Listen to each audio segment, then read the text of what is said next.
All right, folks, welcome back here to the show. And Adam, you want to bring in our next guest in? Sure. So, called during the holiday college football season, you always one of the biggest games is the Tourney of the Tiger Sun Bowl. Back in the day, it was known as the John Hancock Bowl. This year, contest features the Arizona State Sun Devils of the Big 12 taking on the ACC champs in the Duke Blue Devils. And joining us now to talk about Sun Bowl is a very good friend, Bernie Olivas. So thank you so much for joining us tonight, Bernie. And just talk about this matchup featuring Arizona State and Duke. I think we're extremely happy to have the matchup we have. We have a playoff team from last year in Arizona State and a conference champion from this year in the Duke Blue Devils. We're excited. I think our town is excited. Our town supports us very, very well. I think most of our tickets are sold locally, and we are really excited to have that matchup here. It kind of fell in by accident when Notre Dame pulled out of the bowl picture, and it kind of shifted all the available teams around, and we were lucky to grab the conference champion. So we're excited, and so is our city. So looking forward to another matchup. And I could tell people we have the Sun Devils and the Blue Devils, and it should be one hell of a game. Yeah, it should be. It's on CBS.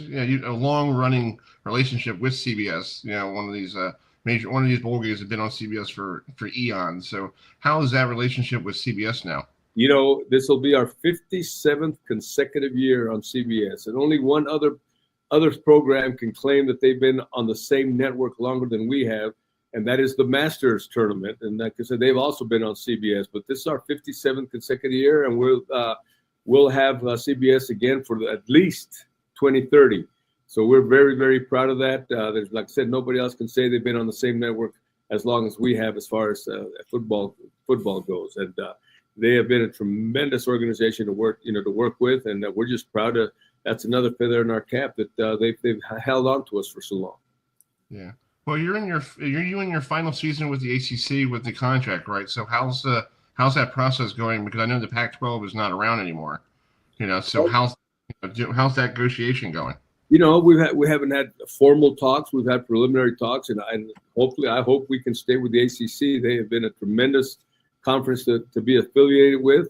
They got great people. They treat their bowl partners better than a lot of the other conferences do, and we would be super excited to partner up with them again, and I hope they are too. Of course, we haven't had any formal talks because we don't know what's happening with college football as far as the CFP and everything. So I guess everybody's waiting to see how that's going to fall out to find out how we're going to re-up or how college football is going to continue. Yeah. Just talk about what's the process like, because I haven't really get you on before the process. I know you guys have like this list of teams that you want to come to El Paso. How do you figure out which one is going to be with the matchups? Because do you do a lot of like, okay, we bring Arizona State in, let's bring Duke in, or how's that going to work? Well, our contract with the Pac-12, with the Pac-12 is a little different from the ACC.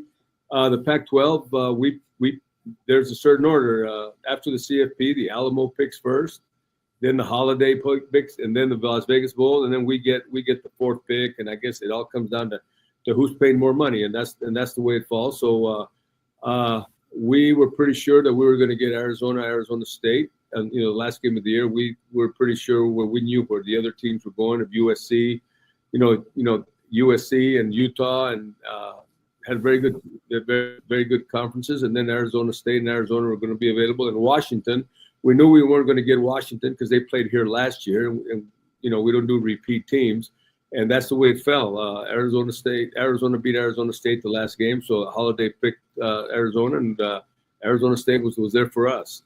On the other side, it's a little different. We're in a pool with a couple of other bowls. We're in a pool with the Pinstripe Bowl and the Duke's Mayo Bowl. And there's another pool above us that includes the Holiday Bowl, the Pop-Tarts Bowl, and the Gator Bowl. And they get to pick. They get the their pool gets to pick the teams, and after they pick, then we're reminded we're told as who was available for our pool, and that's how we select. And like I said, we were fortunate to be able to get the conference champion. Yeah. So let's talk about right now. You're doing this basketball tournament, the oldest basketball tournament in the country. It's the Sun Bowl Invitational. So you got North Dakota State and USC Irvine starting tonight, and then you got the other two teams playing later. So talk about this nobody hears about this Sun Bowl Invitational. They always, during basketball season, you hear the Orange Bowl has their little invitational, and you got other schools, bowl games have theirs, but the Sun Bowl's been doing this for 60 years. Absolutely, and again, we have three. I believe all three teams were tournament teams last year, except with the exception of UTEP. So we have it's a good field. Maybe it's not the names that everybody wants to see. It's not the Kentuckys and the Dukes and the North Carolinas, but these teams are very, very good teams. They come here with some really good records, and of course, UTEP. UTEP has been our host team for now 60 years, and it's named after the namesake of Don Haskins, and almost anybody who has watched any college basketball knows who Don Haskins was.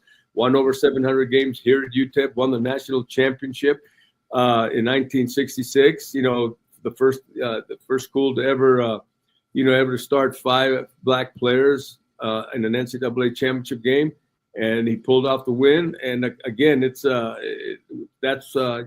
try to get an HCBU team here every year in his honor. And it's been a tremendous tournament for so long. It is really a lot of fun to put on, and we love welcoming those teams here. And we give them the same type of hospitality that we treat the football players with, and that's what we're known for here at the Sun Bowl, is the way we treat the players when they come into town, both football and basketball. So we're super excited to have these teams here. They like coming back. All three teams, other than have been here before. And they know what kind of treatment they're going to get here in El Paso. And again, then they give us a great basketball teams. It's a very competitive tournament. Last year, I think UTEP won. They beat Yale last year by 1 point in a tremendous basketball game. We expect the same this year. Yeah. Well, I know Towson played North Dakota State in basketball, and I think Pat Scarry beat him. And they said when I was reading it, it was a good game between both Towson and North Dakota State. I think that was like early November here in Maryland. So I seen them, I heard about them. So I heard they're pretty good in the MEAC.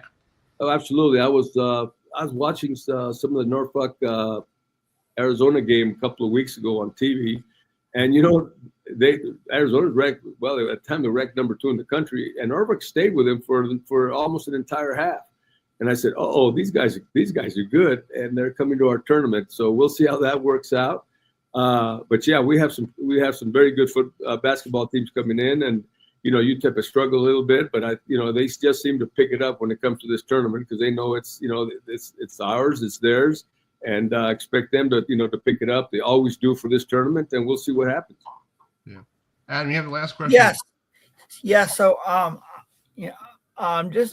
Arizona State is led by head coach Kenny Dillingham, who signed a new contract extension, and quarterback Sam Leverett, who is in the transfer portal, going up against a really good Duke team who surprised Virginia in the ACC championship game, where Chris and I were, at the start of December. So what does it mean to have 2 high-quality teams, in the Sun Bowl this year? I think they're very good. Like I said, Levitt has been hurt. He was hurt most of the late part of the season, so he's not going to play. He wouldn't have played even if he wasn't transferring, because he's been hurt. He's recovering. And Coach Dillingham, there was a lot of talk that he might get one of the other jobs, out east, and he turned that down. They gave him an extension. I'm saying his family lives in the same neighborhood as he does, and I think his parents live in the same neighborhood, and so does his sister, and he had a lot of family, so he wasn't going to leave. So we're extremely happy to have the coach who started the season finish it out as well. Coach Manny Diaz is the same. He is just a great individual. I knew him when he was over at Miami before he went to Penn State, and now he's coming back to El Paso. El Paso. It's funny. I went to see his games this year. And after we told him, with a name like Diaz, El Paso's about 84% Hispanic. And I said, you better brush up on your Spanish if you're coming to El Paso, because there's about 10 pages of Diaz's in the phone book. And we had a little laugh about that. So, but yeah, he's another great individual. And it's too bad somebody's going to have to lose that game. But I tell you, either way, it's going to be a fantastic game. Yeah, and also it's called for all of you. It's called when you go to El Paso. One of the cool things is you also have historic Sunland Park in New Mexico, and I know they have El Paso and around that area is also known for horse racing as well.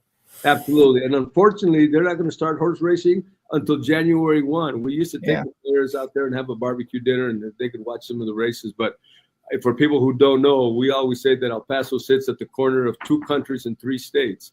Against the border of Mexico and New Mexico, and so we always said it was a come to El Paso for a twin nation vacation, because we're right on the border, and like I said, we're right on the border of Mexico and New Mexico and Texas. It's a great place. It's a hidden gem in the country.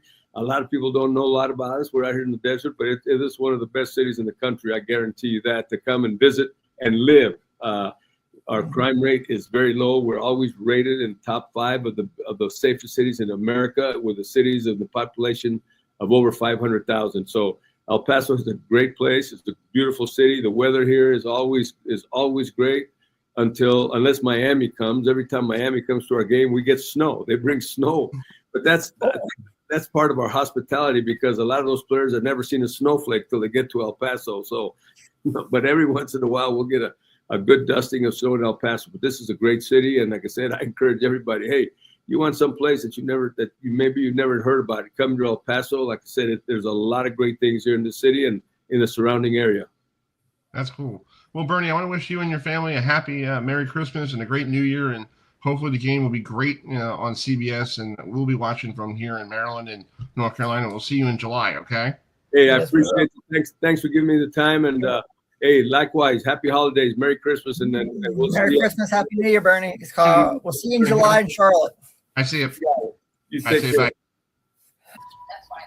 All right, folks, welcome back to our show here tonight on the holiday edition of Sports Talk with Chris Heidel, and we have a special guest on the phone. Adam, you want to welcome in? Yeah, so the 2026 PBA Tour season will be here before you know it, and our next guest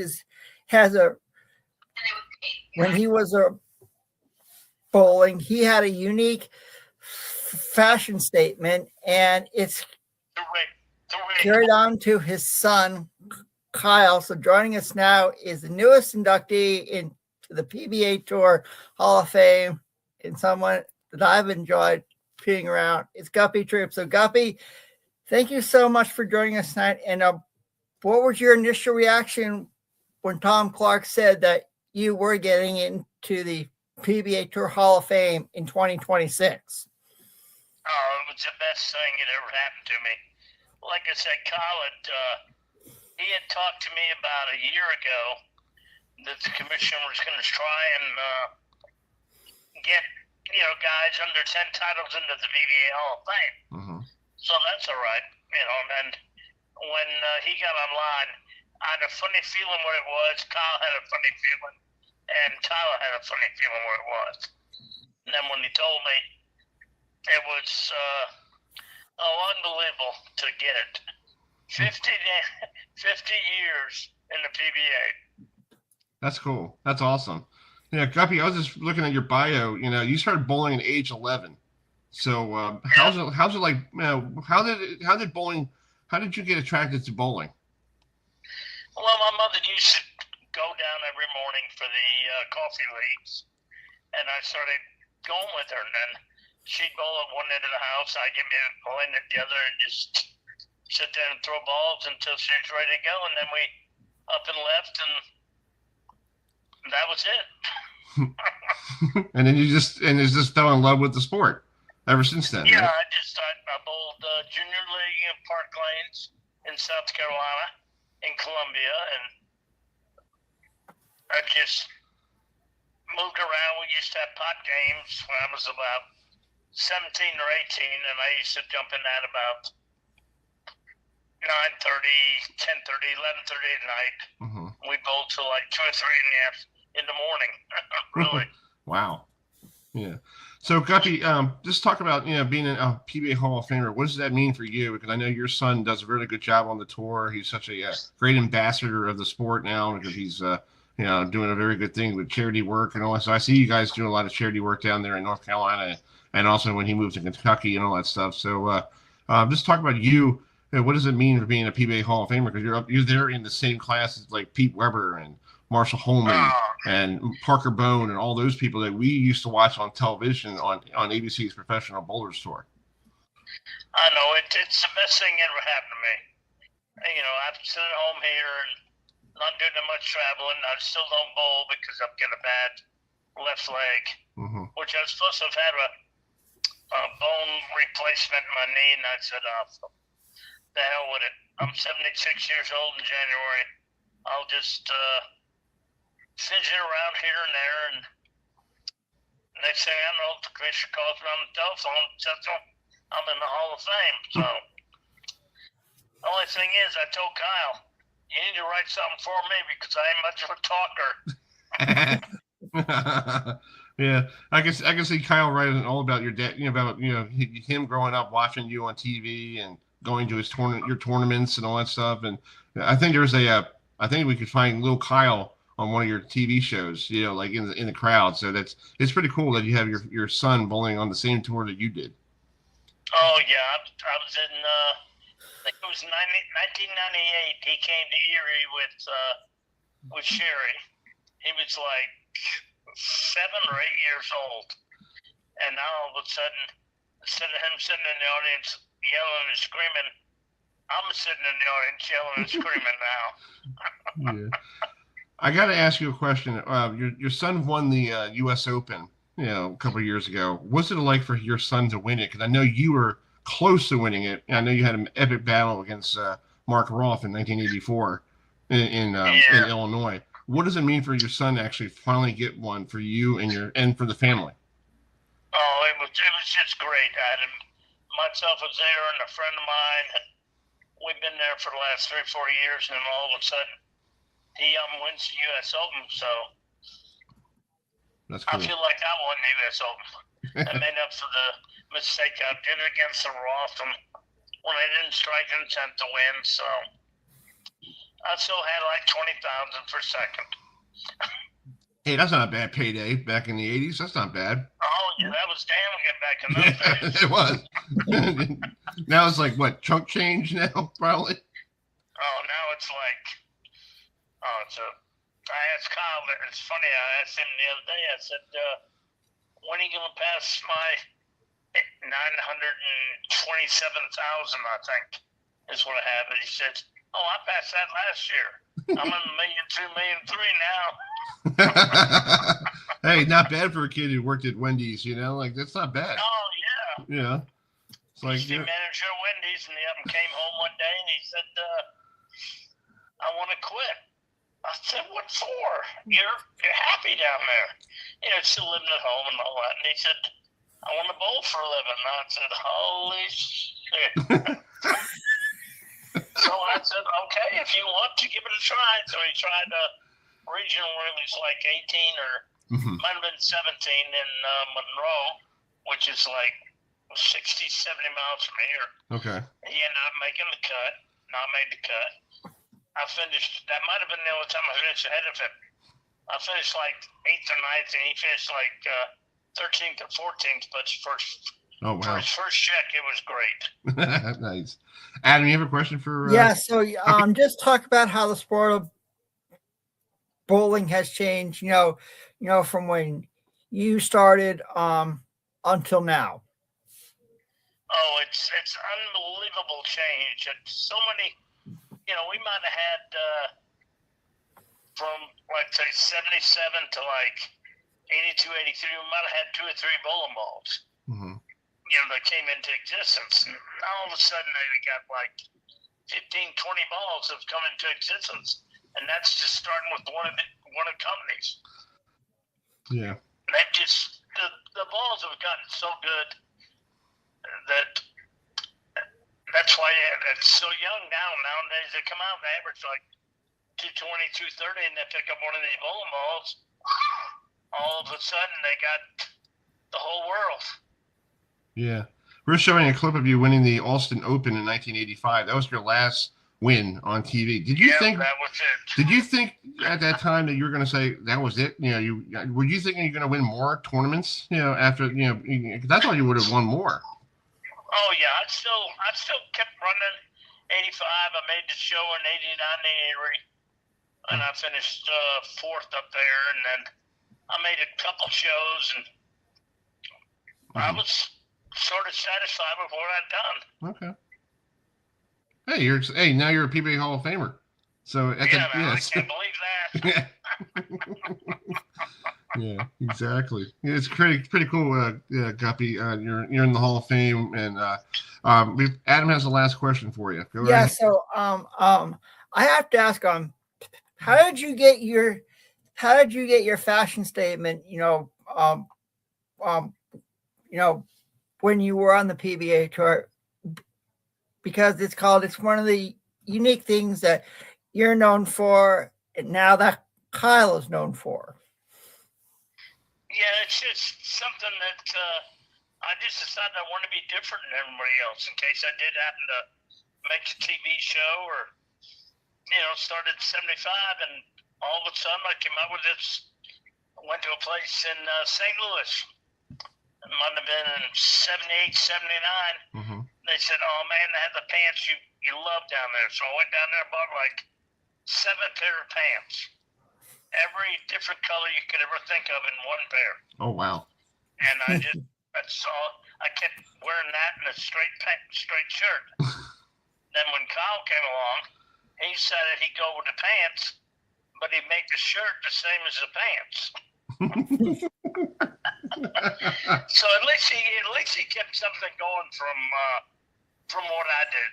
Yeah, that's cool. Yeah, I texted your son last night. We were talking, and he was like, "Thanks for having you on today and all that stuff." I was like, "No problem." I said, he goes, "It's going to be on Zoom or on the phone." I said, "Well, I'm pretty sure it's going to be on the phone because I know about my parents; they can't get online at all." So like, So that's me. We did an interview. I think it was last week with somebody else. Yeah. When I was on the phone with Kyle and some other guy from New York, the commissioner came in and told me I was on the Hall of Fame. So they found out it's a lot easier to put me on the phone than it put me online. Exactly, I agree. Well, Guppy, I appreciate you coming on tonight. I hope you and Kyle and the rest of your family have a great Merry Christmas and keep up the good work. And we'll hopefully see more about you going in the Hall of Fame in 2026. Okay. Oh, I'm going to make it. I was going to drive it from here to Texas, but Kyle talked me into it, and I'm going to go from here to Louisville and then fly in with Brianna, his wife, and 2 kids. That's cool. So we just have a good time. That's awesome. Well, I hope you have a great rest of your holiday season, and thanks for coming on. Hey, thank you very much. All right, buddy. Merry Christmas now. Merry Christmas. Talk to you soon. Merry Christmas, Guppy. I see. See you. I see. Bye. All right, that was Guppy Troup, 2026 PBA Hall of Famer. Yes, I can say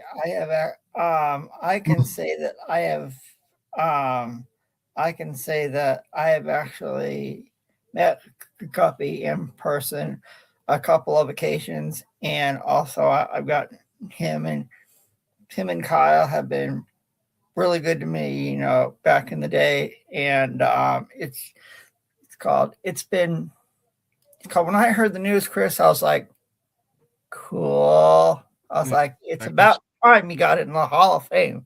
So thanks, Tom Clark. Exactly. Let's talk about the college football playoff. I know yesterday we had a lot of games on Friday and Saturday, but I know there's one team that's really familiar to my family. They had no issues down in I guess they weathered the storm against a very good Aggie team. So here it is. Reed Gets it to the end zone. Intercepted! Picked off again by the freshman, Bryce Fitzgerald.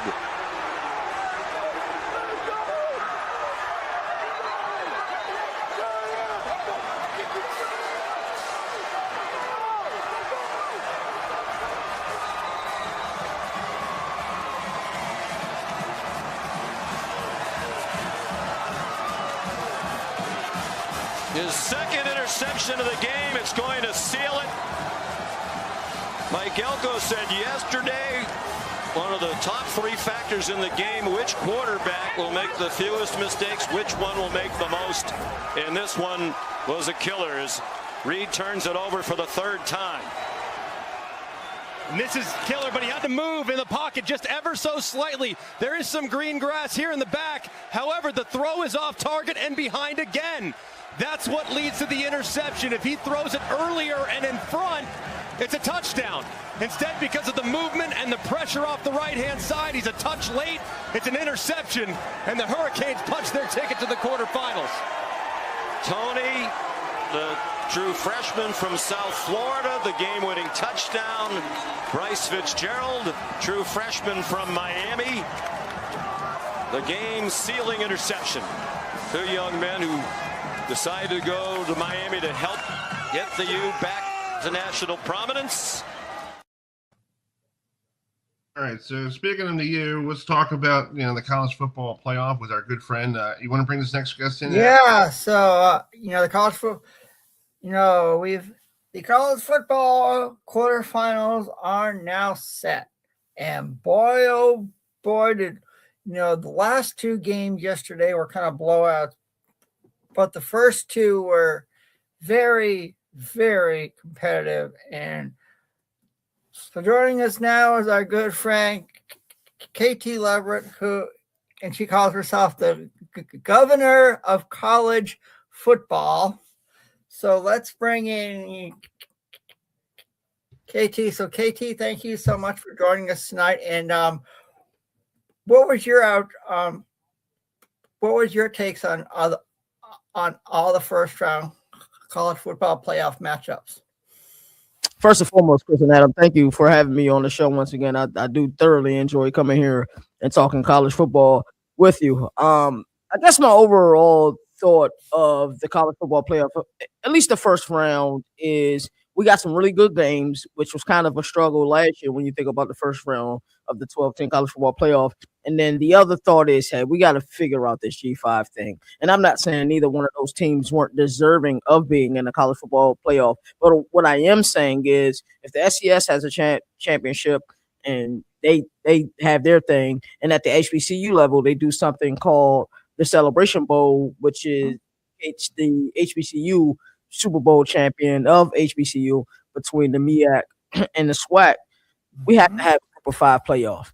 And if we decide to keep one team in, we decide to keep one team in. But, you got a blowout in Oxford yesterday. Ole Miss just steamrolled Tulane. And we saw it earlier in the season, kind of got the same thing. Oregon and JMU, the score looked closer towards the end of the game, but that was a blowout. But those first 2 games were magnificent. We seen polar opposites. And Adam, I know you're a Buffalo Bills fan. I'm a Buffalo Bills fan as well. Yeah, so you kind of saw something last week. Survived in Cleveland earlier today.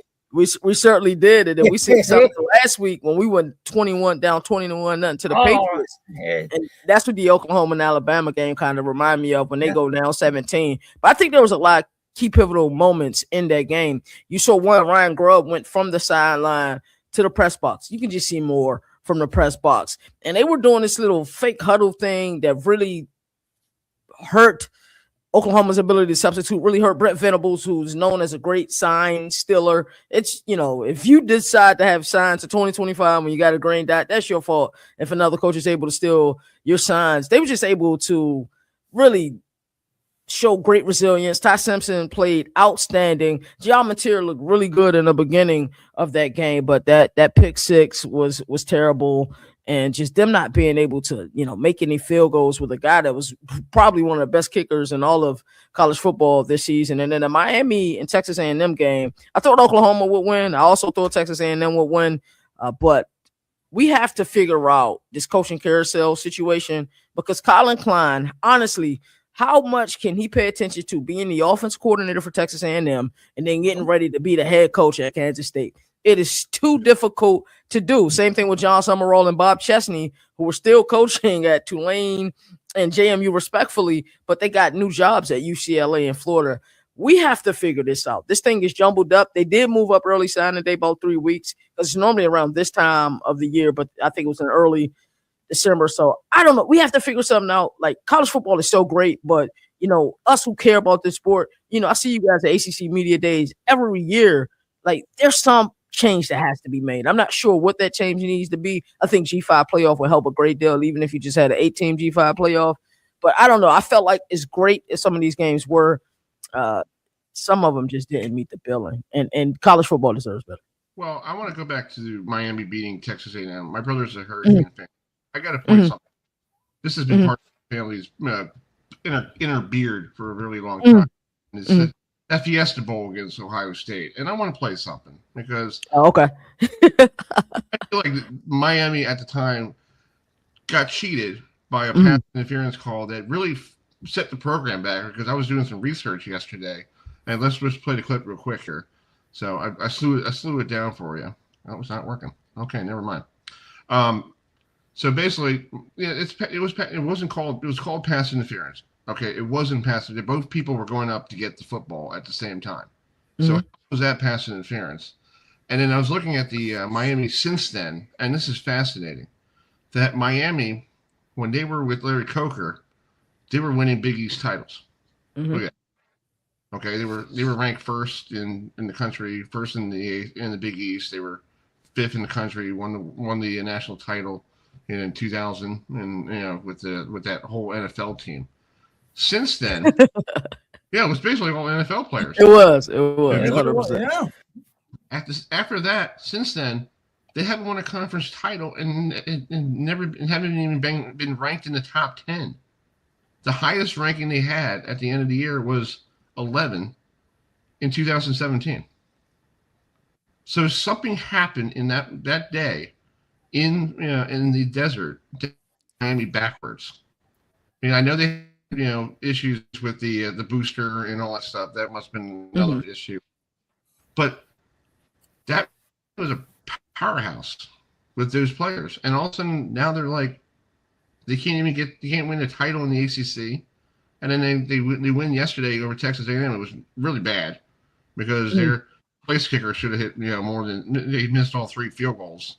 They should have more than 10-3. But they got to clean that up because they're playing Ohio State in the Cotton Bowl, and they haven't been there since 1991 when they had 4,000 penalties against Texas. That game was hilarious. Yeah, I know. My brother told me all about that one. I saw the video. It was funny.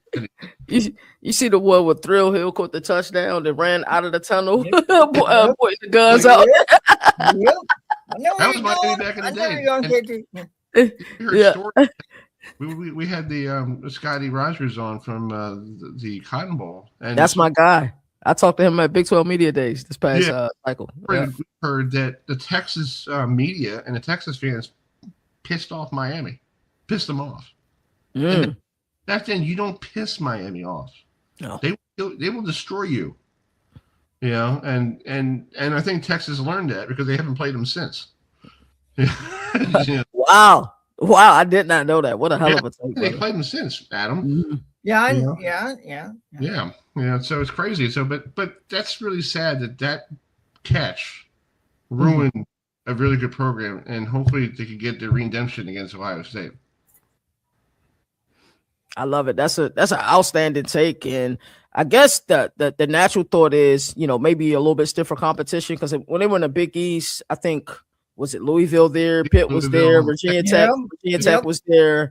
And then coming to the ACC, with the Clemsons, with the Florida States of the world, I think it's a little bit stiffer competition, and those teams following Miami too there as well. But college football is better when the U is a U. We're gonna find out the makeup of this team real quick, because that performance that they had this past weekend though was good enough to beat Texas A&M. Ohio State's a whole nother juggernaut, and then they're pissed off after that conference championship loss in Indiana.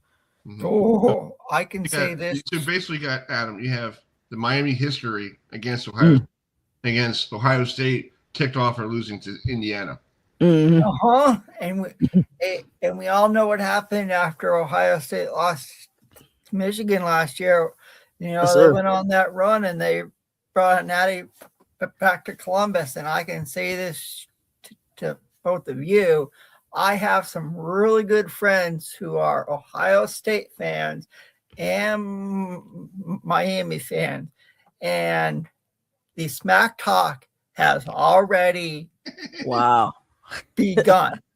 Oh, I call and it's called It Will Continue Until These two teams match up. And, it is the rematch of that classic Fiesta Bowl. But I want to talk about a game that is going to be another intriguing game.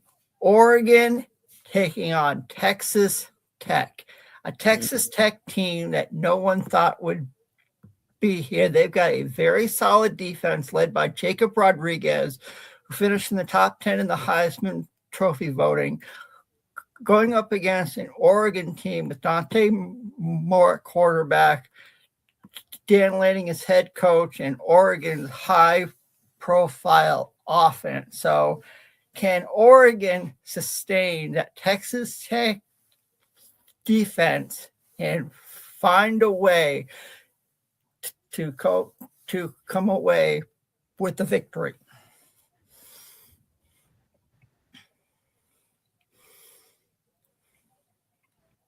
What an outstanding game. Yeah, so I think that's an outstanding question. I look at this Texas Tech team and shout out to everybody down in Lubbock, the boosters, the donors, the NIL collectives. They were willing to spend the money. I guess they saw what Ohio State was able to do last year, transfer portal. So they got really active in the transfer portal. Offense wasn't the issue last year in Lubbock. The defense was. They let Baylor hang like 59 points on them a season ago. So they got stronger up front. David Bailey, you already mentioned Jacob Rodriguez. The kid Romello Height is just like that player on outside linebacker / edge who just does everything the right way. It won't always show up on the scoreboard, and the defense moves as a unit. You talk about great gap integrity. Oregon's defense did not play great last night.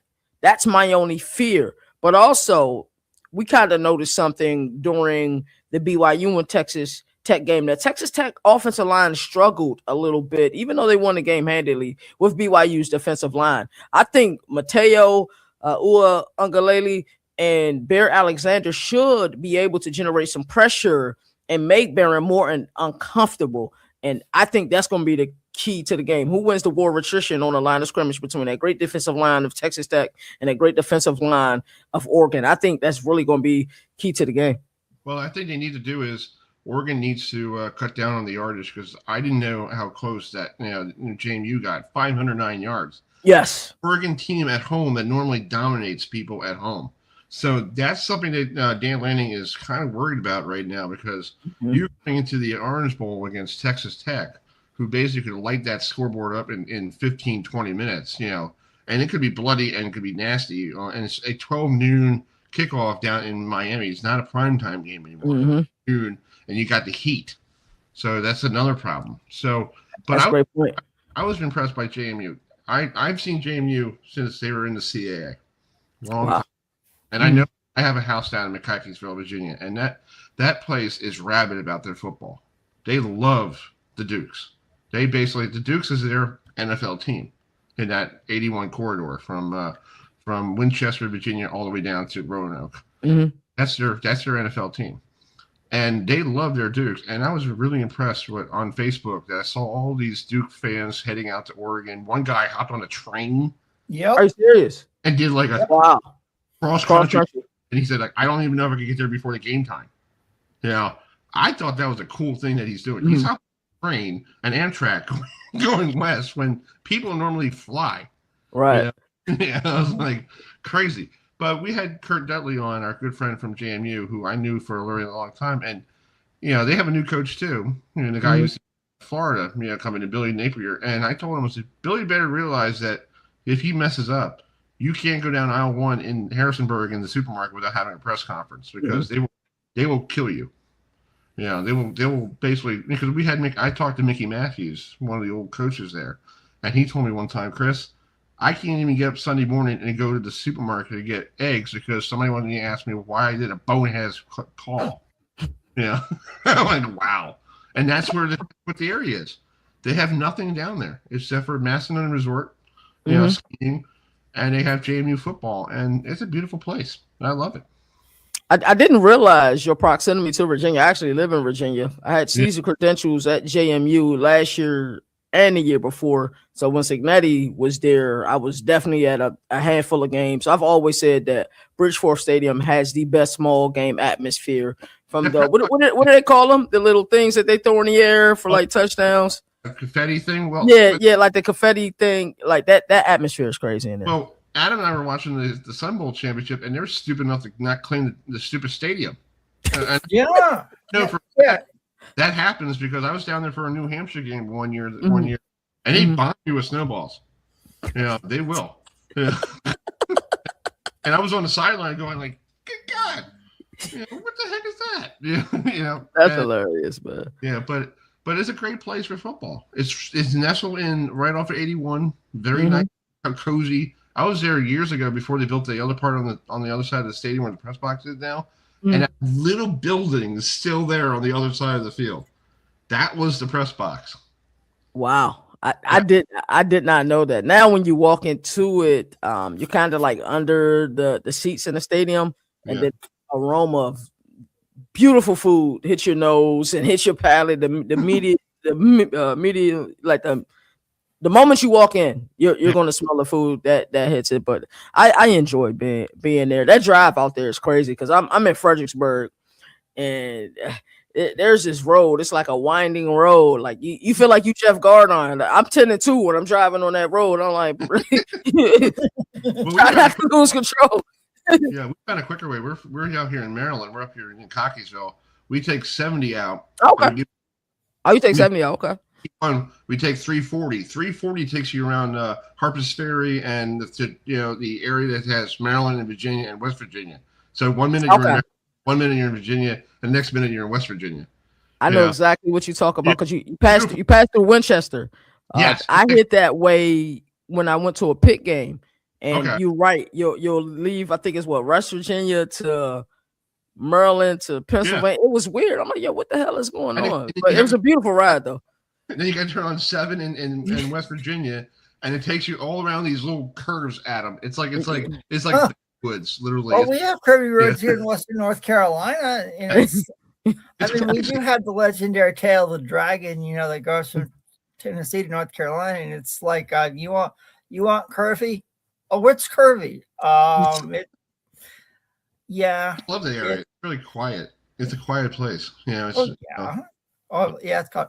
Actually, go ahead. I actually went up to Chris's house, in September, because he and I went to go cover the Townsend at Maryland game, and it was like I was like, it's really nice up there, and it's called and Chris knows that I will be back sometime next year. So we're gearing up. Of all the coaching hires that we've had, I do have to ask which one is the craziest, and which one to you was kind of unexpected? Unexpected was Virginia Tech getting James Franklin. That's another program I have great relationship with, and for me, it was not only them getting James Franklin, and they were like 124th in recruiting instantly. I'm talking about almost instantly. They're middle of the road. They're around like 64, 65. They probably improved since then, but it was the ability to retain Brent Pry, who was the former head coach at Virginia Tech, defensive coordinator at Penn State when James Franklin was at Penn State, some of the best defensive years that they had there, to be able to get him to stay there and take that role as a defensive coordinator after being head coach. I think that was one of those ones. I'm like, wow, something special was going on here. But you knew when they made that committee with like Bruce Arians, they were going to do their due diligence and hire somebody. And I'm not sure if they brought him to the stadium, at Lane Stadium. I don't know if you guys been there. I've been there. Yeah. Craziest experience I've ever had at a game. I've been at Clemson. I think Clemson's probably the biggest game that I've been at. But Blacksburg is crazy. Actually reminds me of the 70s when you walk in. Mm-hmm. It has fatty carpet and yucky carpet. I'm like, what the hell is that? Yeah. But when like Inner Sandman comes on, like you feel it's almost like a miniature earthquake. The entire stadium is shaking. So that one move that I kind of questioned, it's actually two of them. Tosh Lapointe to Cal, because I didn't think Justin Wilcox deserved to be fired. But I'm interested to see what he can do out there. Can he recruit in the state, and can he go get some of those elite players from Hawaii? That's one of the things that instantly hit my mind. And then Will Stein to Kentucky. I like it in theory, but I don't think people realize what Mark Stoops as head coach was able to do with that program, who's a laughing stock for so many years. And then a guy like Vince Marrow, who went cross town, who was able to recruit inside of that state, is now at Louisville as their general manager. So I'm interested to see, we know the success that Will Stein can have as head coach, but will Kentucky give him the proper resources? So that was kind of I hope this can work, but I'm not sure how it works, to be honest with you guys. Exactly. Well, we're going to wrap it up here, but tell everybody what you guys are doing on your channel. It's dope, man. My personal channel is Governor College Football, at Governor College Football on YouTube, and at DCFB Nation on everything is what we're doing. I actually got a show, so I'm literally about to leave from here and start my 6:45 show over at DCFB Nation. I truly appreciate you guys. It's always a pleasure every time I'm here. I hope you and your family have a great holiday season, and we'll see you in July, hopefully, at the we'll see you next year in Charlotte. Yes. I should be there, but I have some interest in going to Pac-12 Media Days. So, the new Pac-12. The new Pac-12. So it doesn't feel like the the Pac-12 we all grew up with, but nah, I'm interested what it is. It's like what the rollouts like. Yeah, post George Clearcloth, who completely messed that conference up. Yeah, exactly. All right, happy holidays to you all. Happy holidays, man. Talk to you soon. All right, absolutely. You all take care. I see it. Thank you. All right. All right, that's the governor. KT Leverett. KT Leverett, yes. It is holiday season here, and I got to play some Christmas music in the background here. So here's little Josh Groban. So we're going to switch gears to another bowl game Tuesday. Christmas song. So the New Orleans Bowl is going to be playing on Tuesday. We'll be on our break. So Adam, you want to bring this next guest? So this year's New Orleans Bowl features the Western Kentucky Hilltoppers going against the Southern Miss Golden Eagles of the Sun Belt Conference, and these two teams know each other quite well. So let's bring in the bowl director, Billy Ferrante, is joining us tonight. So Billy, thank you Hello, how are you? I'm much good. For joining us, and just talk about having Western Kentucky and Southern Miss in New Orleans for the New Orleans Bowl. Yeah, we're excited to have both of them here. This is Western Kentucky's second time in the game. Tyson Helton was the coach the last time, so we've got a little familiarity there. And this is actually Southern Miss's sixth time playing in our game. Oh, wow. And Blake Anderson, who is now their head coach, was the head coach at Arkansas State when they were in our bowl game a couple years back. So welcoming a lot of old friends back. Nice. So you guys played in the Superdome. So you're actually the bowl game before the Sugar Bowl and everything else. So how's the fanfare for your bowl game? Because I know when you first came out, it was all over the place. You played on like the day after Christmas. You were in like New Year's Eve. Now are you set like right after Christmas now, or is it going to be moving around? For us or the Sugar Bowl? For you guys. For us, no. This slot that we're in currently, we like a lot. And, ESPN's got so much inventory to fit into a relatively small window with the playoff schedule as it is now. I had lunch with the programming director for ESPN. He was in for the American Athletic Conference Championship game with Tulane, and I told him, I said, I think I'm going to like this slot if it's going to be available to us every year. So hopefully this is kind of where we fit. We for years were on Saturday night at prime time, which would have been this past Saturday night, but with the playoffs now on that Saturday and 3 games there on that day, obviously the programming availability wasn't there. Mm-hmm. Yeah, well, I think it's great. So just talk about these 2 teams. You said some of them are. This is a repeat for some of both teams coming back to this bowl game. So why is your bowl game so great for people to come back to this game all the time?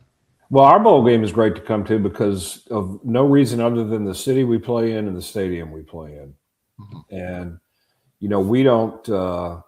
we don't have to create a lot of events for the student athletes and the administrators and coaches, their families, to have a great experience here because we just kind of let New Orleans do the speaking for itself. And then obviously playing in the Caesars Superdome.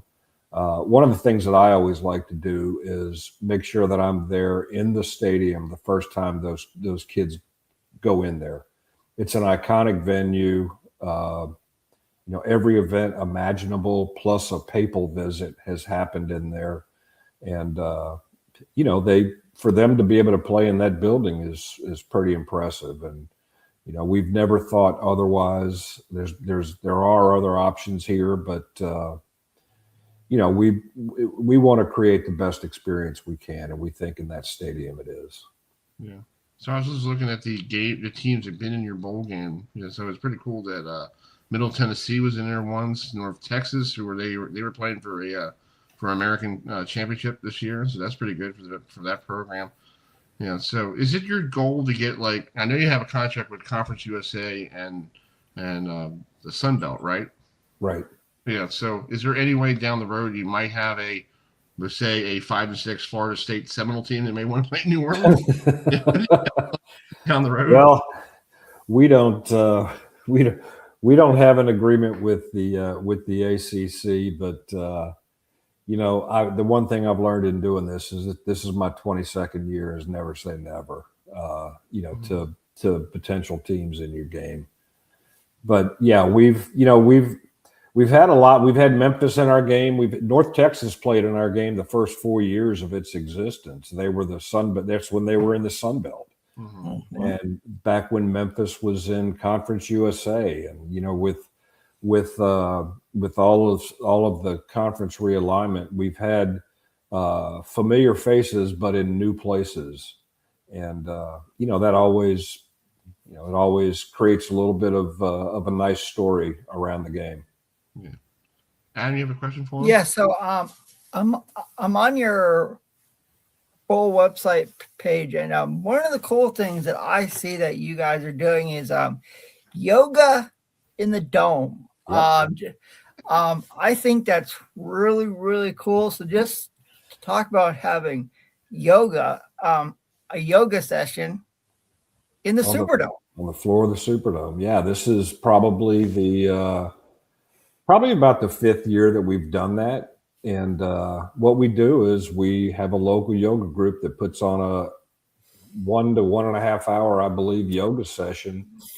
And it happens right on the floor of the dome. The admission to get into the yoga session is relatively minimal, but it also includes a ticket to the game. And we're actually going to do that Monday night at 6 o'clock. So it's become really popular. We a couple of years ago, when Mike Golick Jr. was the analyst on our game on ESPN, he came out and did it, and there'll probably be 400 to 500 people participating in that. Wow! Yeah, you get a 1 ticket to the bowl game, plus a special event T-shirt, and plus post-event fresh refreshments. So that's good. Yeah. It's gotten to be really popular. We actually we do a number of these types of events. One thing that we had done, and this was prior to some of the renovations that happened in the Superdome, is we had a 5K race that happened completely within the confines of the stadium. Oh, wow. And I don't know if you've been to the Superdome or had been to the Superdome previously, but there's ramps that could take you all the way from ground level all the way to the top of the stadium. But the past couple of years, with some of the renovations that took place prior to the Super Bowl being here this past year, those ramps were taken out in favor of more high-speed escalators to get people up and down. So we can't do that anymore, but we still like our yoga. Mm-hmm. Hey, I got to say, this bowl game has been around for 25 years. Congratulations, because a lot of these bowl games, like you see with the LA Bowl, that's on next year. It's like all these bowl games. They don't realize it's these cities need them during this time of year because it brings people to LA. I know LA is bigger than everybody else, but for you guys, they have an extra game to come to. So some of these cities don't. Some of these teams don't get the chance to go to New Orleans before the holidays. So it's great. Yeah, that's why we were created, is to, there's pre-Christmas, there's a bit of a hole in our hospitality window. And we felt like that this would be a real good, first of all, it was the Sports Foundation, Greater New Orleans Sports Foundation, who we all work for. We were looking for an event that we could own. Mm-hmm. And back in 1999, Wright Waters, the commissioner of the Sun Belt at the time, came to us and asked if we'd be interested in creating a bowl game that his champion would be bound to. And, the timing of it right pre-Christmas fit with our mission, and it created that opportunity for the Sun Belt Conference. And it's become something that the hospitality community looks forward to as much as do the visitors from each of the two participating teams. Yeah, that's cool. Adam, you have the final question. Sure. So, I got an idea for an event for the future. You guys should have a New Orleans bowling, like team event, since I know that Tulane has a really good women's bowling team, down there in New Orleans. So, I know that Western Kentucky is known. One of the cool mascots is Big Red, and in Southern Miss as well. So just talk about having the connection with the Sun Belt Conference and Conference USA over these years. Yeah, so we've been tied to both conferences since our game started. Actually, the first year of the game in 2001, Colorado State played in the game because we did not have the agreement with Conference USA in place yet. But in 2002, Mike Slive actually was the commissioner of Conference USA, and we felt like that the teams in their conference at that time were a lot more regional and made sense. So we've been with the Sun Belt Conference for 25 years, Conference USA for 24. Seen a lot of change, seen a lot of growth.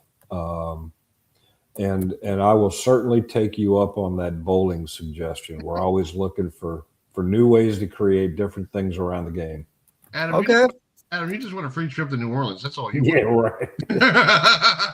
Well, and the good food down in New Orleans, it's like, I know they're known for their seafood. I used to live in New Hampshire, before moving to North Carolina. So it's like, when it comes to seafood, I know how good all the Cajun cooking is down there in New Orleans. And it's like, I know how popular the French Quarter is. So I do want to go down there sometime and go and try some authentic Cajun seafood, Cajun gumbo. Get down here. I'll be happy to host you. All right. No worries. All right, Billy. Cool. All right, Billy, thank you so much for joining us tonight. I hope you and your family have a great holiday season. Good luck with the bowl game on Tuesday at 5:30 Eastern, 4:30 Central on ESPN, and hopefully everything goes well for you guys. I appreciate you guys. Thank you. Appreciate the time. Sure, have a great holiday. Thank you so much. Same to you. I see. All right, that's Billy Ferrante, who is the executive bowl director of the New Orleans Bowl, and I'll be on this Tuesday because we'll be off the air because of the holiday. Yes, we will. What else before we bring in? Yeah, so here it is. It'll be 5:30 on Tuesday. Here on ESPN. Not on here. We're not ESPN. No. No. Yeah, we had a lot of things happen during this year. But before we bring this next guest in, we got to play their video. They picked this is the Jim Thorpe Award, and let me see. I think I have it here. Yeah, here it is. So let's play this real quick before we bring them in.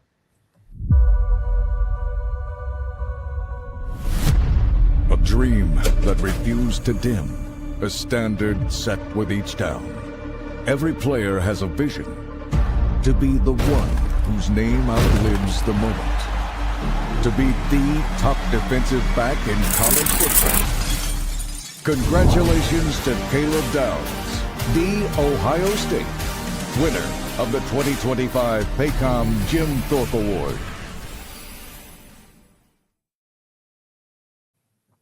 Ohio State guy wins it. That's the third time for the Buckeyes to win this trophy. You got to go back to the days of Malcolm Jenkins in 2008, and I think Antonio somebody. I think it got cut off. Antoine Winfield in 1998. Yes. So let's bring in our. We normally get this guy on during the before the football season, but we were so busy with following Florida State, how that train wreck started.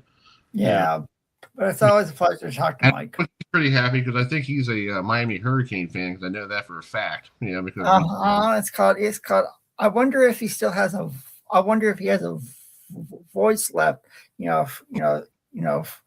Well, he's probably hoping Michael Irvin will show up in one of his events, because Michael was all over the place yesterday. Oh, was he ever? Yeah. So let's bring in Mike James, the president of the Oklahoma Hall of Fame, and also one of the executives and president of the Jim Thorpe Award.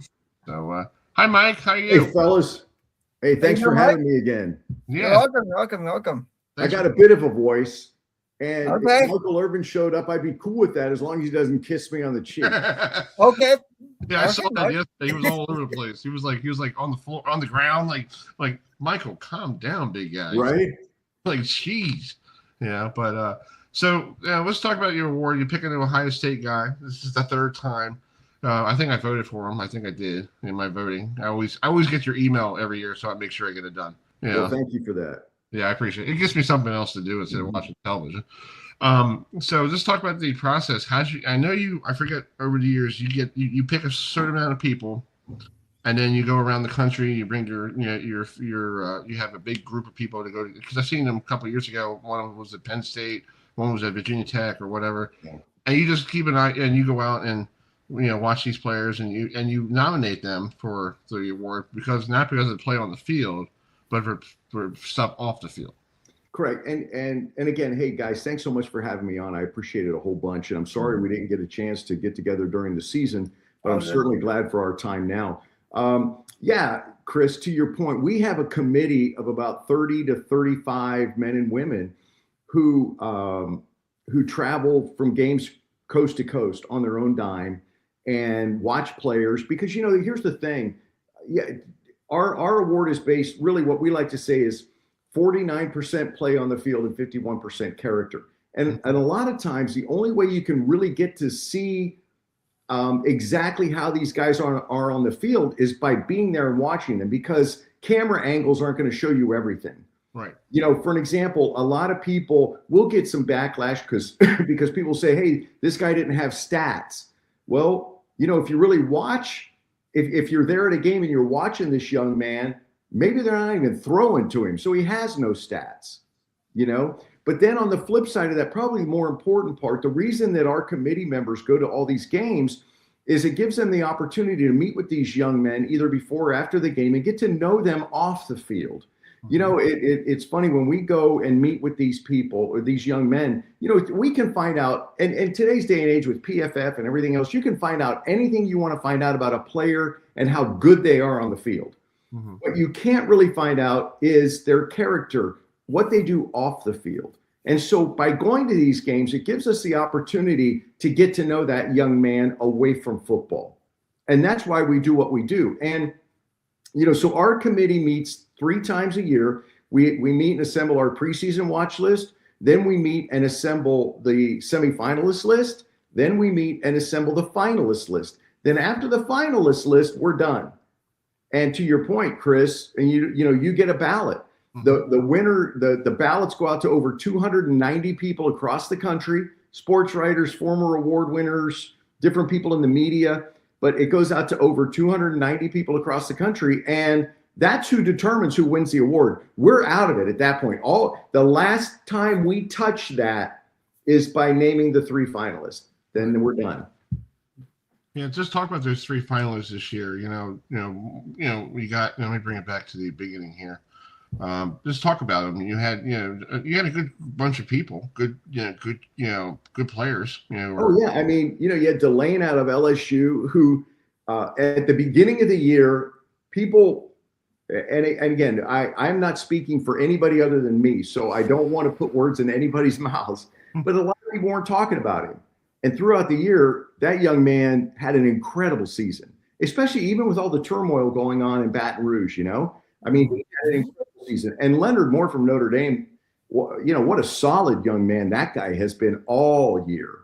And even last year, just a great young man. Caleb Downs was one of our finalists last year. Sure was. If you remember, he was one of our finalists last year. And then turns around and wins. It reminds me of Eric Berry. If you remember Eric Berry, I sure do. Eric Berry was a finalist as a sophomore and then won it the next year as a junior. And really kind of the same path Caleb Downs. He was a finalist last year and then won it this year. But those 3 guys, and here's the crazy thing. When you're trying to whittle that semifinalist list down to 3, man, it's tough. It's tough on all the major college football awards, not just the Thorpe. I mean, that's not an easy task to come up with the top 3 in any position. Mm-hmm. Right, exactly. Adam, you have a question for him? Yes. So obviously, you did watch Miami's game versus Texas A&M yesterday. So, what was your how do you think Miami did going into a hostile environment in Kyle Field and taking down an SEC big time team in Texas A&M and now set up the rematch versus Ohio State in the Cotton Bowl? Well, I and you're right. I'm a Miami guy, and that's home for me. I look at some of the errors, missed field goals. I mean, my gosh, should have had 12 points on the board. Sure. First of all, Kyle Field, I've never been there. It cannot be an easy place to play. It cannot be an easy place to be at if you're an opponent. You got 110,000 people screaming against you. I mean, that's just got to be crazy. But I was proud of the guys. I mean, I think they did. The defense, forget about it. I thought the defense played a solid game. And you know what? I'm looking forward to going up against Ohio State. I think it's going to be I think it has the opportunity to be a very balanced and aggressively tough football game. I wonder. And I was talking to some guys about this today. Michael Irvin was on the sidelines the other night. I think Edgerrin James and Andre Johnson. And I'm wondering, okay, the last time that Miami played Ohio State in any type of a significant game, maybe they were robbed. Yes. Maybe. You guys remember that? Yep. And I wonder how many of those guys from that team might be on the sidelines this time. Oh. Well, Mike, I'm trying to play this video I was trying to play earlier. I don't know if it's working now. Let's see. Oh, you're breaking my heart, Chris. Oh, man. But I'm sorry. That was not pass interference. I'm with you. Yeah. That was not pass interference. I'm sorry for the video. It wasn't working. I slew it down yesterday to watch it again. And I was yelling at the damn laptop. I'm like, I'm not a Miami guy. I'm a Florida State guy, but that's my brother's team. And I saw on the phone yesterday when they beat Texas A&M. Now go and finish it. Yeah. Well, and here's the thing. Here's the crazy thing about that. Going back to that day, watching that game, Miami was celebrating. Game was over. Right. All of a sudden you turn around, you go, what? What is I that? threw a flag right after Miami, started jumping up down. Saying, Yes. And I'm like, and I remember that game when I was watching it down in Virginia, and my brother Will and I looked at each other going, that's not a pass interference. That wasn't not pass interference to me. And Mike, I was doing a comparisons ever since that game. Miami's going downhill. Yeah. Because of that call. Because they haven't been in the top 10 since the days of Larry Coker. Oh no, you're right. And it's sad. And Larry's a very good guy.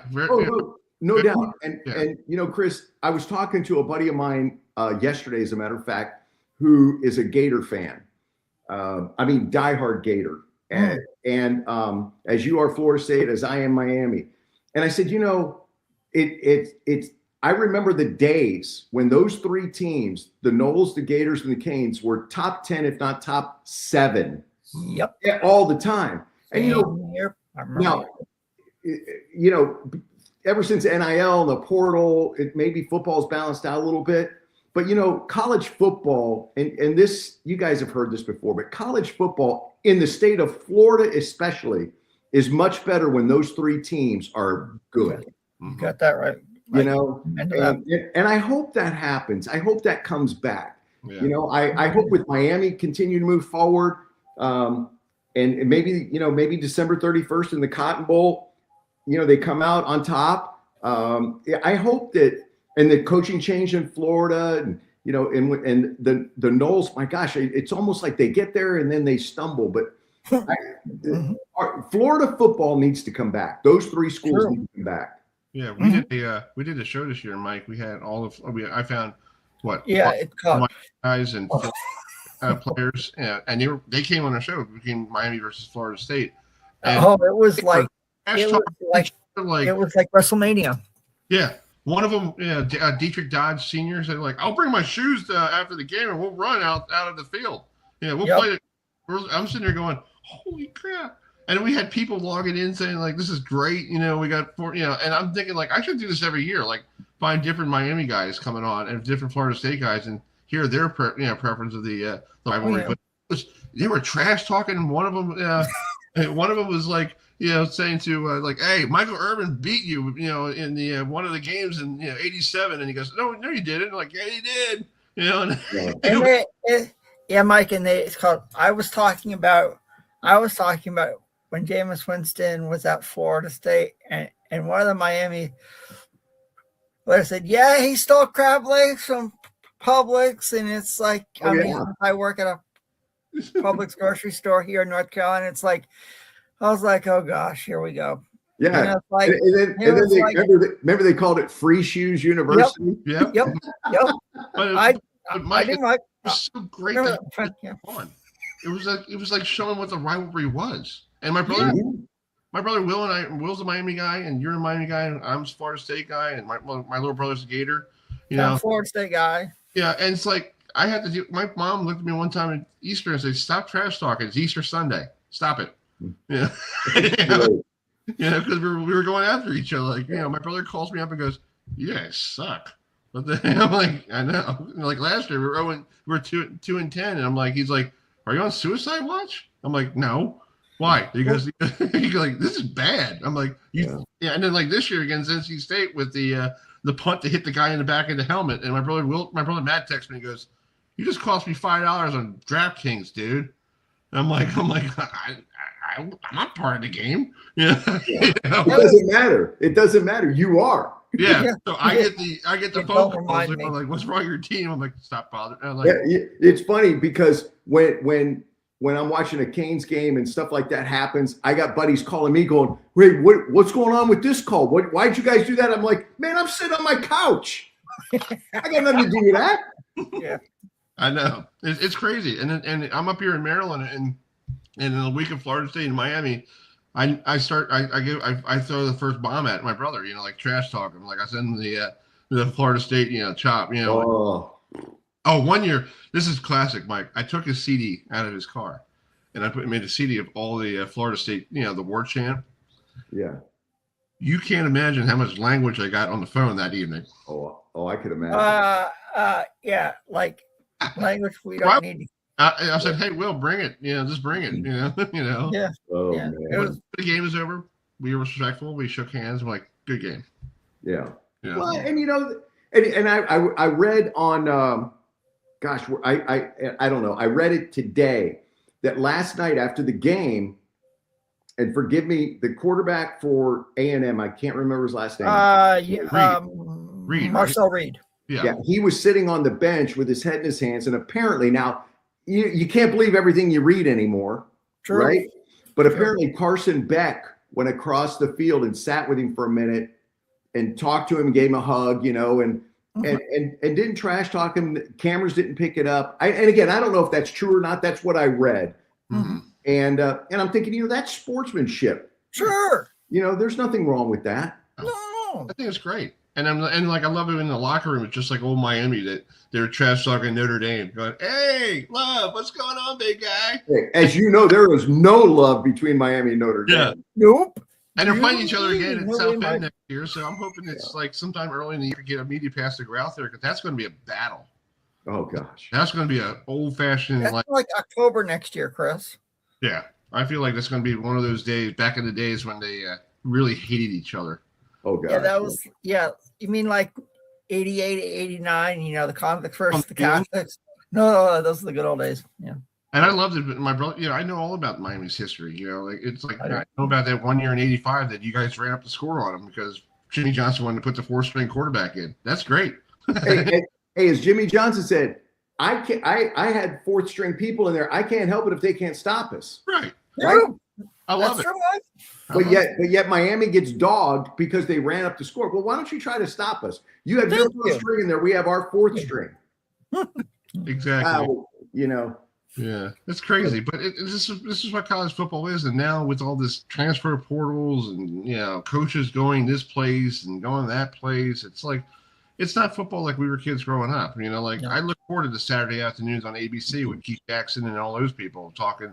Here's the big game of the year. Big game of the week. Now it's like ESPN has like 90 channels. Yeah. You can't even find which one you want to watch. No, you're right.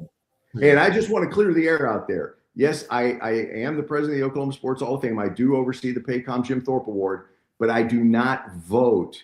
And so, being a Miami guy, in all fairness, we're celebrating our 40th anniversary. Only one Miami guy has ever won in 40 years. So there's no bias out there. No. You could maybe one day.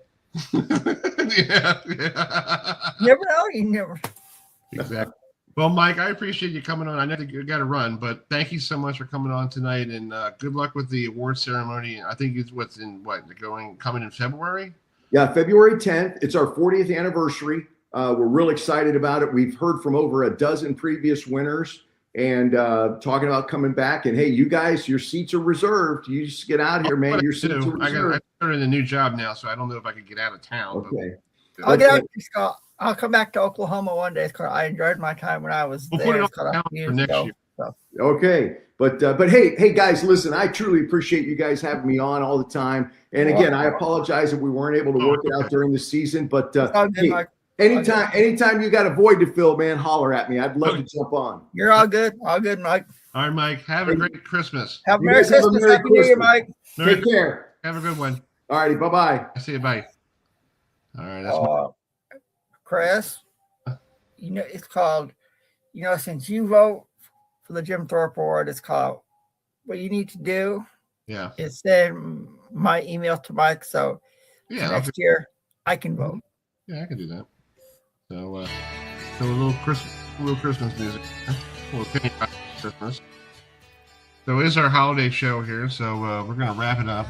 Adam, do you want to bring this next guest in? Sure. So the Missouri Tigers are getting ready to play in the Gator Bowl. To start off 2026. So joining us now to preview the matchup between Missouri and the Virginia Cavaliers is Howard Richards, who covers to the football analyst for Missouri. So Howard, thank you so much for joining us tonight. And you guys out there in Columbia had a good year. So just talk about facing a very good and competitive Virginia Cavaliers team out of the ACC who lost to Duke in Charlotte at the ACC championship game. Well, first of all, guys, thanks for having me on. Pleasure to be with you. Happy holidays to those that are watching this. You mentioned, Adam, Mizzou had a good season. That depends on who you ask. Well, I mean, I'm not saying that from my perspective, but I mean, there are those that will say that Missouri probably gave away 2 games this year. Had it played better, had it been more productive offensively, the 2 games that come to mind are Alabama at home and Vanderbilt on the road. And if you just look back at the body of work in those 2 games, those are 2 games that were absolutely winnable for Missouri. If the course of the game had changed. And I will say this, most of Missouri's issues, especially on offense this year, were its own issues, not so much because of what the other team did. So self-imposed mistakes, if you will. The production offensively, not being able to throw the ball deep consistently or often enough, were really because of Missouri. Now, you end up winning 8 games, which is, to me, nothing to sneeze at, with a chance to win 9, which would be 3 consecutive seasons of 9 wins or more, Missouri history. And that's an achievement. There are a lot of programs in the FBS that would love to be able to say that they are there. I mean, even teams in the SEC. And Missouri's only been in the SEC for 14 seasons. And of those 14 seasons, Missouri was able to play in 2 SEC championships within its first 2 seasons. So those are accomplishments. I mean, there are teams that have been in the SEC a lot longer than Missouri that haven't been able to do that. Overall, here's what I'll say about Missouri before I kind of touch on the matchup between UVA and Mizzou. This program is on an upward trajectory. And I think by the fact that Missouri extended the contract of Eli Drinkwitz, he's in the fold for a number of years. It adds stability to the program. It adds stability to recruiting for those that question whether or not Drink is going to be a candidate here or there. I think the extension speaks for itself. So that should help. You put all that stuff to bed. Go out and have fun in the Gator Bowl against UVA, and then focus in a few short weeks. Focus on retooling this team. Missouri just hired a new offensive coordinator as of I think this morning, Chip Lindsey, who's coming to Mizzou from Michigan.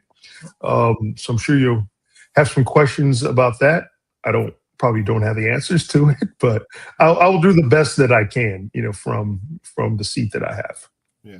Well, this is not the first time Virginia played Missouri. You got to go back to 1973. I wasn't around in 1973. I was a figment of my mother's imagination, probably. I was a freshman in high school. Yeah, but it's sad. These teams haven't played each other since then. It's like you're thinking with all the conference realignment and all the bowl games and all that stuff, they could have played each other even more. This is like the only time they played each other. Yeah, and I think if you just kind of look at how scheduling has been done over let's just say the last 15 to 20 years, more regional games with Missouri, more, I think, games against some traditional opponents that it played even going back to the Big 8 days. And Missouri's going to be doing that again in, I think, 2 seasons playing Illinois. As a team, when I was there, we played Illinois every single year, my 4 seasons. So that's going to be supposed to be back on the schedule next season, but I think the home and home series resumes in the 2027 season. Okay. And then, we played Kansas this year. We play them again next year. Mizzou's arch rival. So, those are games, I think, that from a fan perspective, the familiarity, the rivalry part of it, I think, are the games that people are most interested in. Not to say that they wouldn't be interested in. I still call it UVA for my days living in the East Coast. But I don't know if Virginia are the Cavaliers or the Wahoos. I don't know. I don't even know what a Wahoo is. Yeah, I don't even but I don't know what a Wahoo is. We were down there. We'll just go with Virginia. Yeah. Yeah, we were down. We were there for the ACC championship game, and we're like, "What is a Wahoo?" I just know them as the Cavs or the Cavaliers. Yeah, Cavaliers. I mean, they were, especially back in the days in ACC basketball and Ralph Sampson. They were absolutely. You knew them as the Virginia Cavaliers for sure. Sure do. But I think, listen, I've spent some time in Mid-Atlantic and lived in Virginia for a number of years and kind of followed that program. They've been down for a few years, but Coach Elliott has done a fantastic job of turning this program around. And obviously I caught the tail end of the championship game against Duke. And if not for the interception by Morris, I believe, Virginia would be one of these playoff teams right now. So the matchup should be interesting. There's some familiarity between the staffs. I think it's probably a better matchup than most fans realize. And I think it'll be a good test for both teams. Yeah. Adam, you have another question? Yeah, so your quarterback, Bo Pribula, our now former quarterback. It's called your now former quarterback, who is in the transfer portal. Just talk about the year that he had at Mizzou. Well, it certainly started off, I think, pretty well his first 5 games. His accuracy was good. I think I don't know if it was the first pass, the first deep ball that he threw was for, 50-yard plus touchdown to Marquise Johnson, who will be joining or has joined Bo Pribula in the transfer portal. And it was disappointing because Marquise Johnson was a game-breaking type of receiver with tremendous speed, and he's the type of guy that can blow the top off of defenses. For whatever reason, Missouri's offense just did not have the success throwing the ball downfield at all. A lot of the deep balls were thrown to the boundary. Didn't really throw the ball to the middle of the field as much. I don't know the reasons for that, but I can just say that those plays, those types of explosive plays, were few and far between. That may have contributed to the frustration of Marquise Johnson, maybe thinking that, listen, I can take my skill set someplace else where I can better display the talents that I have, my speed, catching ability. We don't often know why guys choose to transfer other than what seemingly is the most obvious reason. But they're both gone. Joshua Manning, another receiver who played a lot this season, is in the portal as well. So Mizzou will have a number of new faces in 2026, starting at the wide receiver positions. Obviously, this is the beginning of a bit of a roster rebuild on offense. Changing quarterbacks, a brand new offensive coordinator in Chip Lindsey. So we don't know outside of, the best part. The best news is that Ahmad Hardy is re-upped and will be back for 2 more seasons. And in my opinion, was the best running back in college football, and could have rushed for even more yards than he did this season if I think we had been a little more strategic and opportunities had presented themselves a lot better. But he's exciting. He's a piece of the puzzle that I'm extremely happy that he's going to be returning for Missouri. Yeah. So I will say, what's your obviously your head coach Eli Drinkwitz has done an incredible job at there in Columbia. So but I've got to ask him, what's your, since you cover Missouri, what's your take on the SEC going to non-conference games next year? I like it. I think it is long overdue. I think it really helps build the strength of schedule resume for all your teams, especially those that have a legitimate shot at competing for the college football playoff. And it'll be harder and harder for whatever the number is going to be, a 9 or 10 win or 11 win team to be kept out of the playoff because of its strength of schedules. Now, of course, you're playing each other, and then league adds to that. But those 3 remaining non-conference games will have to add a bit to that resume as well. I think the formula, in addition to playing 9 conference games, is that at least one additional one has to be a Power 4 conference opponent. So that adds to it, right? That right off the bat, you have at least 10, and then the other 2 you can schedule pretty much whoever you want. I would prefer to play only Power 4 conference teams. In fact, my 4 years at Missouri, if the teams that we played were categorized the way that they are now, we didn't play any FCS level teams. Every team that we played in the even the non-conference was a Power 4 team. So I think it makes you better prepared for your conference schedule by scheduling tougher teams. We played the likes of Notre Dame and Alabama and Penn State in non-conference before we were obviously in the SEC.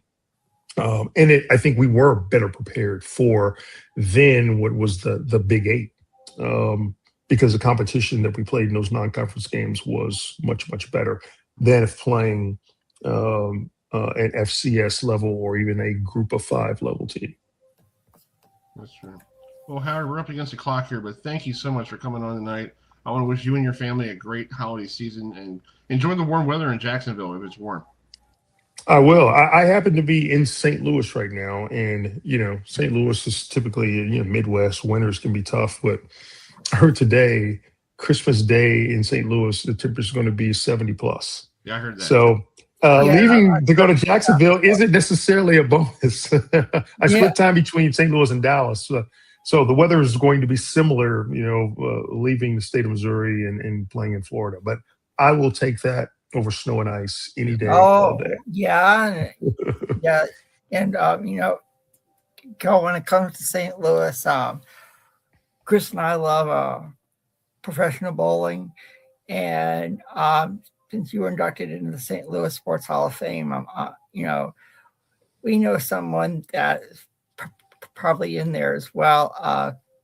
Pete Weber, who's oh yeah. I grew up watching Pete Weber, and there were Weber bowling lanes all over St. Louis from my day. So I know the name very, very well. Cool. He's a good ambassador of bowling. So. Yes, he is. Yes, indeed.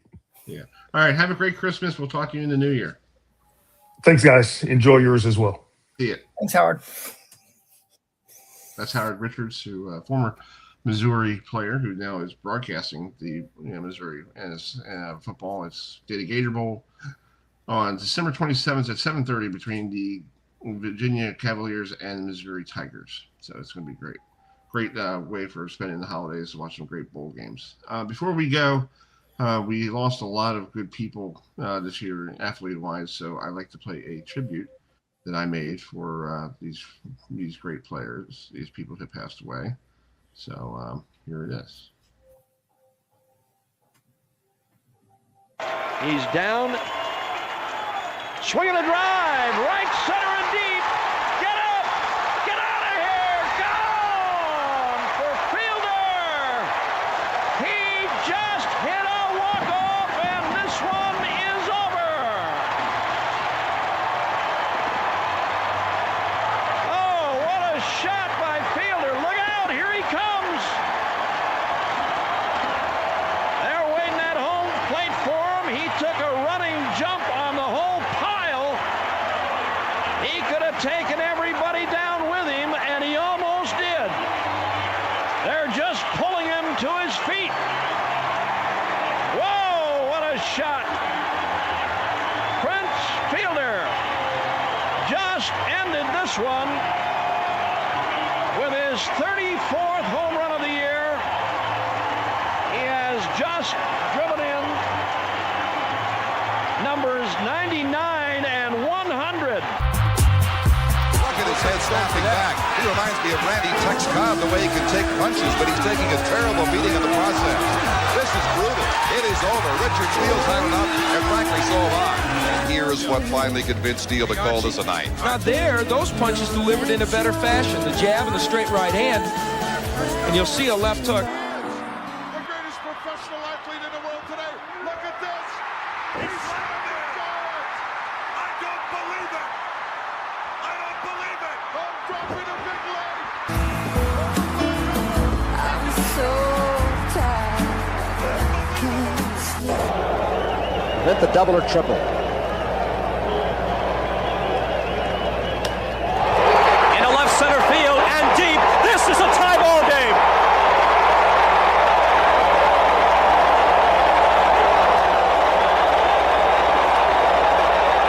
Standing on the edge of something. Thing to do. Greg Biffle's going to lead 219 laps. And for car owner Jack Roush, it's going to be 4 wins with 4 different drivers. Greg Biffle wins in Texas. Jamie McMurray second. Jimmy Johnson.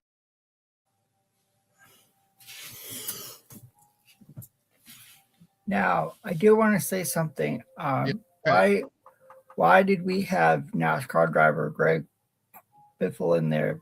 For you folks who don't know, Greg, he and his family passed away in a plane crash a few days ago in Statesville, North Carolina. And as all of you know, I live in Western North Carolina.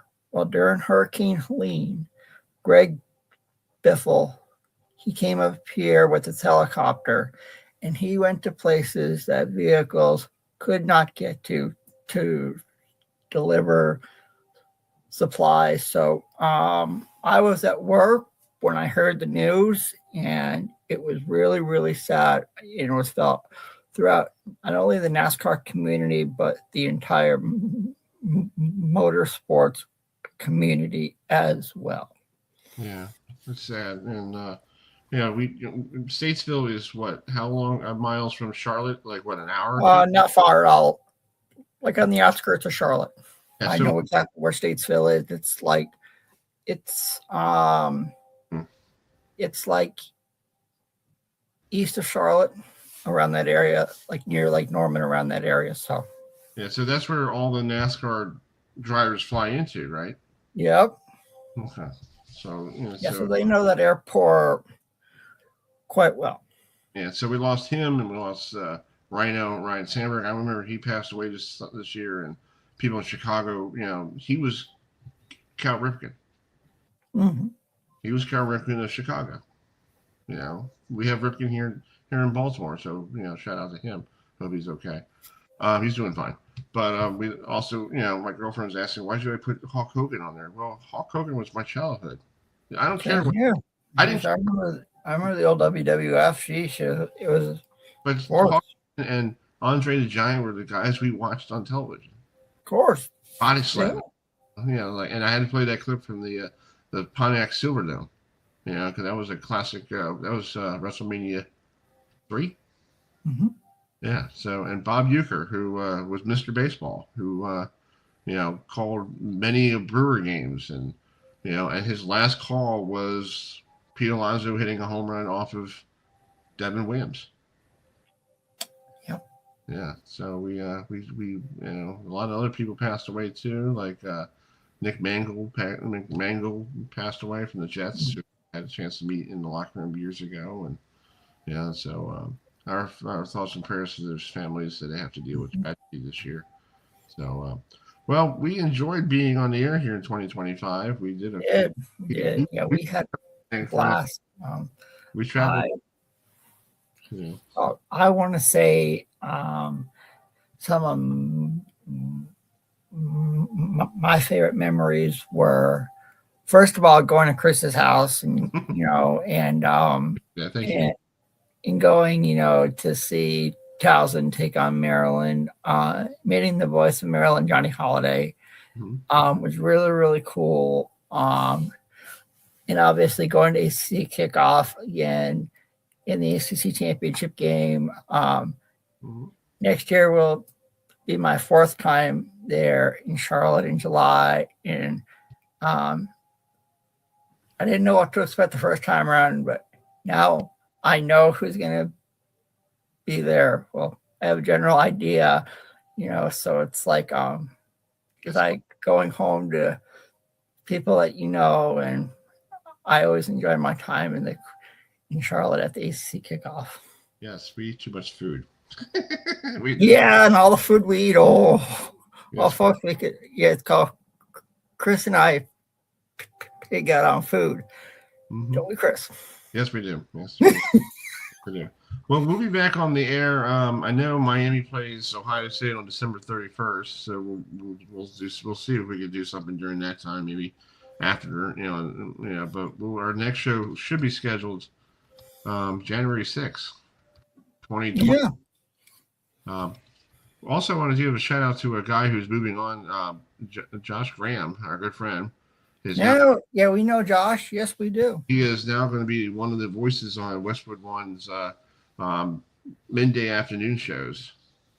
So, congratulations to him. Him moving on to a new job, and we appreciate his support in our, what we do. So we'll see him kick off again this year coming up. So we'll leave you tonight. But before we go, I have to play a little clip from The Night to Save Christmas, and then we'll play our Christmas tune. So here it is. Jingle bell, jingle bell, and jingle bell. Where are you? Boys? No. Boys? Laughing all the way, girls on Boston Way, bringing spirits bright. What fun it is to ride and sing a sleighing song tonight. Boys, no. Hey, jingle bells, jingle bells, jingle all. All right. I'm going to tell you one more time. Sing anything you want. White Christmas, Frosty the Snowman, Rudolph the Red-Nosed Reindeer, but no more jingle bells.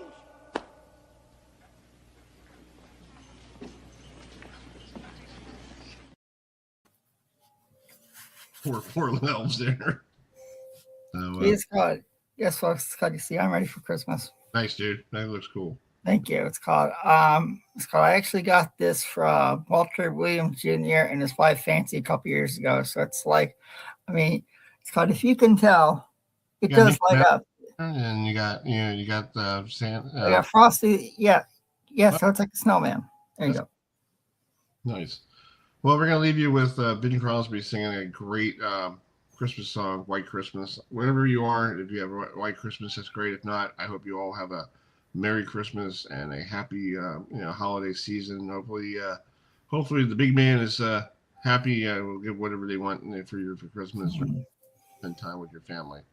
So we appreciate all your support here in 2025. We'll see you in 2026. So I hope, Adam, you enjoyed your holiday. Yeah, I will. It's called you and your family have Merry Christmas, Happy New Year. Enjoy the college football playoff quarterfinals.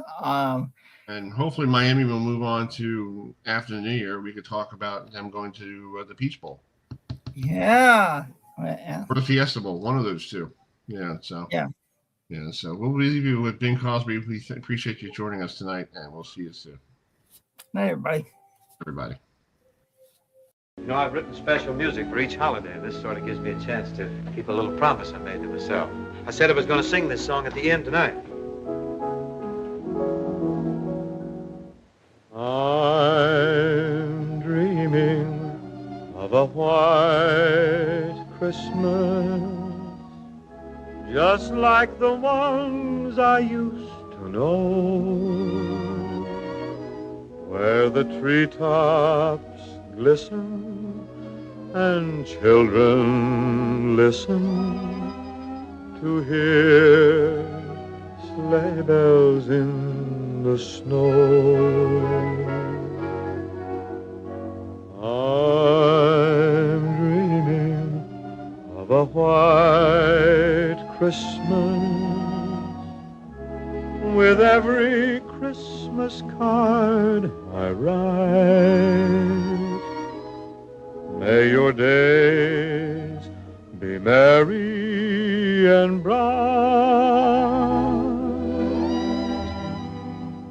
and may all your Christmases be white.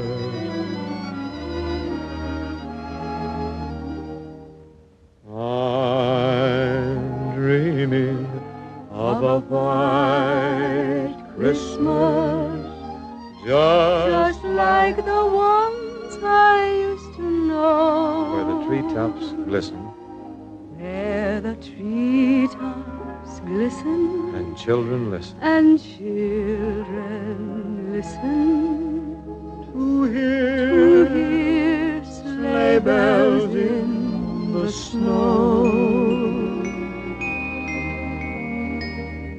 I'm dreaming of a white Christmas, with every Christmas card I write. May your days be merry and bright, and may all your Christmases be